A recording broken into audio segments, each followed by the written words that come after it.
नमस्कारम दोस्तों।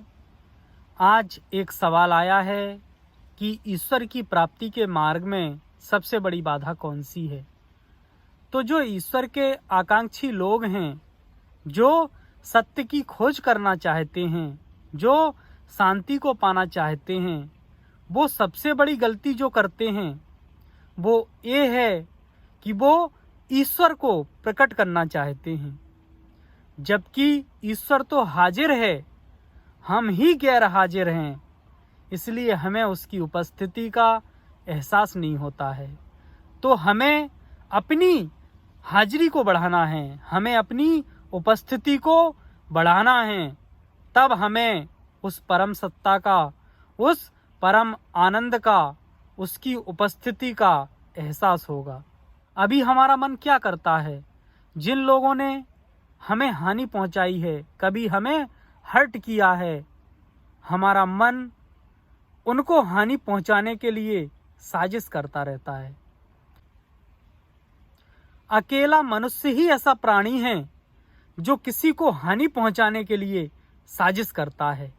और जब हमारा मन साजिश करता है तो हमारा मन तनाव में आने लगता है, हम तनाव में जीने लगते हैं। या फिर हम यहाँ कोई उपलब्धि पाना चाहते हैं तो उसके लिए हम कोई लक्ष्य बनाते हैं, और उस लक्ष्य को हासिल करने के लिए फिर हम तनाव में आ जाते हैं। और कोई व्यक्ति किसी की सफलता को देखकर लक्ष्य बनाता है, और जैसी सफलता उसने प्राप्त करी है उसको पाने के लिए उस लक्ष्य के पीछे भागता है, तो फिर व्यक्ति अपने लक्ष्य की जगह हॉस्पिटल में जल्दी पहुंच जाता है। जबकि यदि कोई सफलता पानी है तो उस सफलता को पाने की तकनीक क्या है, उस तकनीक को हमें सीखना था और उस तकनीक में हमें निपुण होना था। वो लक्ष्य अपने आप हासिल हो जाता। जैसे कोई व्यक्ति एक बहुत अच्छा क्रिकेट प्लेयर है, अब उसको देख करके हर कोई व्यक्ति सोचने लगे कि मुझे भी ऐसा बनना है, दिन रात चिंतन करने लगे मुझे भी वैसा बनना है।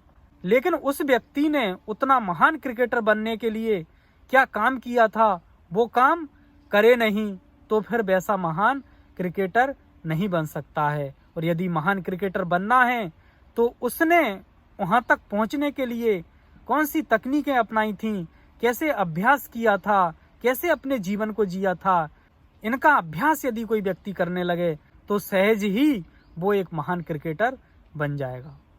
कुछ लोग ईश्वर को पाने का भी अपना लक्ष्य बना लेते हैं। ईश्वर क्या है? हमारे भीतर बैठी हुई असीम शांति, असीम आनंद ईश्वर है। उसे पाने का जो व्यक्ति लक्ष्य बनाता है, फिर वो व्यक्ति कभी भी उसे पा ही नहीं सकता है, क्योंकि उसे पाने के लिए कुछ बनाने की जरूरत नहीं है। जो कुछ हमने अभी तक बनाया है बस उसे मिटने देना है, उसे मिटाने की भी जरूरत नहीं है।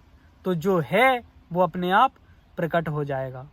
कुछ लोग समझते हैं कि एक विशेष प्रकार की वर्दी पहनकर वो परमात्मा को पा लेंगे, और ऐसे निकम्मे और निठल्ले लोग जो कुछ नहीं कर पाते हैं वो परमात्मा से बहुत दूर और बहुत दूर हैं।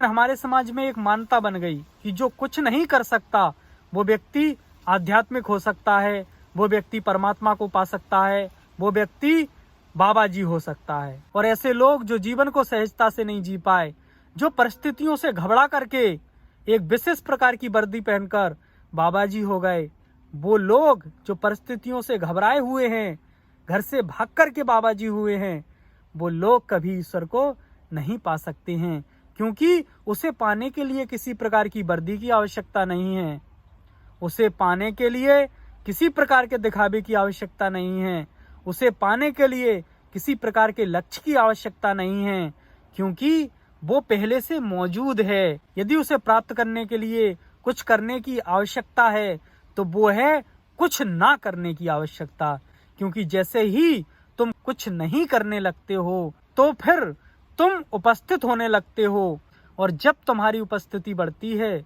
तो फिर वो दिखाई देने लगता है जो तुम हो। और हम क्या हैं?